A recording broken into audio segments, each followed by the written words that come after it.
எதர்ச்சியா ஒரு நாள் reels scroll பண்ணா என்னடா என்னோட வாய்ஸ் இவரோட பேஜ்ல கேக்குதுன்னு பார்த்தா ஆமாங்க என்னோட வீடியோ சாரோட பேஜ்ல இருந்தது. அதுக்கான ஸ்டோரி என்னன்னு வீடியோல சொல்றேன். என்ன ரெசிபின்னு பாத்தீங்கன்னா 80s 90s கிட்ஸோட ஃபேவரட் ஸ்நாக்ஸுங்க.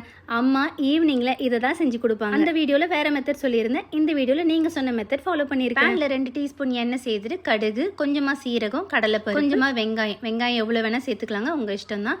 கூட கொஞ்சமா உப்பு சேர்த்துட்டு நல்லா வதக்கிக்கலாம். இது கூடவே முருங்கைக்கீரை சேர்த்துக்கிறேன். கீரை எவ்வளவு வேணா சேர்த்துக்கலாம், அது உங்க விருப்பமா. நான் ஒரு 3 கைப்பிடி அளவுக்கு சேர்த்திருக்கேன்.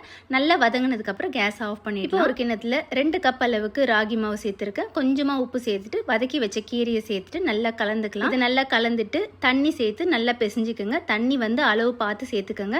சப்பாத்தி மாவு பிசைவீங்களா அதே மாதிரி பிசைங்க, ஆனா இன்னும் நல்லா சாஃப்டா பிசையணும். இந்த மாதிரி கையில எடுத்து உருட்டி ஒரு விரல் வச்சு ப்ரெஸ் பண்ணுங்க, நல்லா சாஃப்டா உள்ள இறங்கணும், அந்த அளவுக்கு பிசையணும். இதை எப்படி நல்லா மெல்லிசா தட்டுறதுன்னு பார்க்கலாமா? ஈர துணி ஒன்று விரிச்சுக்கோங்க. கூட கொஞ்சமா ஒரு கிண்ணத்துல தண்ணி வச்சுக்கோங்க. கையில தண்ணி நினைச்சிட்டு இந்த மாதிரி நல்லா எவ்வளவு மெலிசா தட்ட முடியுமோ அந்த அளவுக்கு தட்டிக்கோங்க. ஈஸியாவே எடுத்துடலாம். எப்படி எடுக்குதுன்னு சொல்றேன் பாருங்க.